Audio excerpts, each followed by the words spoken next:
Hey everybody, welcome back. I wanted to talk about sun tea this afternoon. It's getting pretty warm. It's always sunny out here in Arizona for the most part.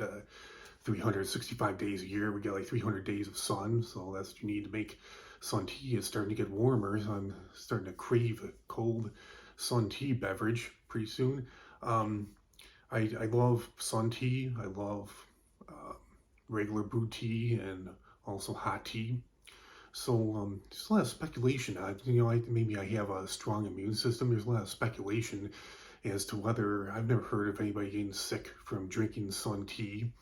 There's a lot of speculation as to whether it's safe to drink or not because the water isn't boiled. I wonder about out here in Arizona. It does get up to like 120 degrees in the summertime. It's definitely possible. I mean, people cook eggs on their sidewalk and cook, bake cookies on the hood of their car.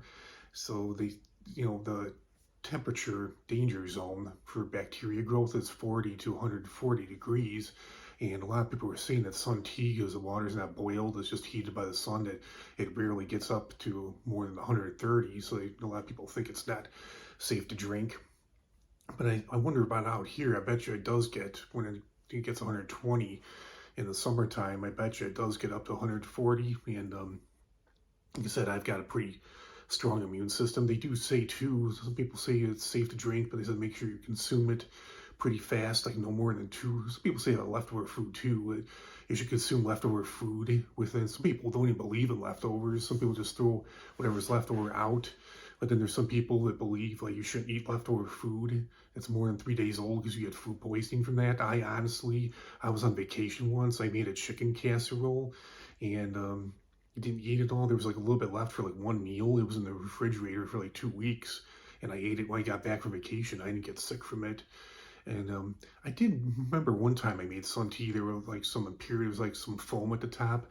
Some people say you just got to remove if there's any impurities. You got to in the tea. You got to remove that. So I did remove that, and they also say that if you're going to do it, not to use a plastic jar because the sun could penetrate. Kind of like you're not supposed to heat up food in the microwave in a plastic container because particles from the plastic could get into the food. They're seeing the same with sun tea, that you shouldn't do that. Use a glass jar or a glass bowl.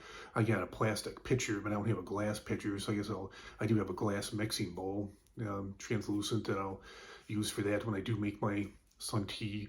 And there is an alternative. They say that a much safer alternative, if you're really concerned about that, is to make refrigerator tea. It's it's not made by the sun, but you do it overnight or put it in the refrigerator for like 6 or 8 hours. The same way you would do sun tea. You just put the tea bags in the pitcher, and once it's that like amber, that golden amber color, it's ready to go. And they said that's so if you're really concerned. I guess the CDC recommends they're like against making sun tea, and that's the method that they recommend, a much safer method, like a cold brew. I've never tried doing it that way, but supposedly the taste is similar to sun tea, and the sun tea flavor is different from the regular boiled brewed tea or hot tea.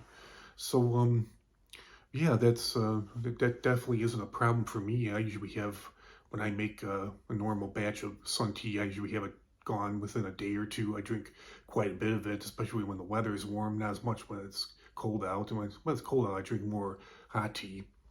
So yeah, I do remember a friend of mine once for like a barbecue or a picnic, a party. I think he didn't read. They say that not to leave it out in the sun for more than 3 or 4 hours, and then once it's out in the sun for 3 or 4 hours, immediately put it in the fridge, refrigerate it. Don't let it sit out. I had a friend one time who maybe wasn't safe. I mean, it wasn't cold, very cold. He didn't refrigerate it. He let it sit out. It was like a Saturday. He let it sit out in the sun all day on his deck, and he didn't chill at all. Obviously, put over ice, but it wasn't like totally ice cold. It was just kind of cool. So I didn't, the tea was still kind of like a little bit warm from the hot weather and the sun. It just kind of melted the ice. The ice didn't stay whole. It kind of like broke down. So I didn't really care for that too much. But I kind of wondered how safe that was to be drinking that tea that had been sitting out in the sun for God knows how many hours and wasn't refrigerated. So yeah, that's all I got to say about that. I guess there's pros. some theories and pros and cons to it. Some people are for it, some people are against it.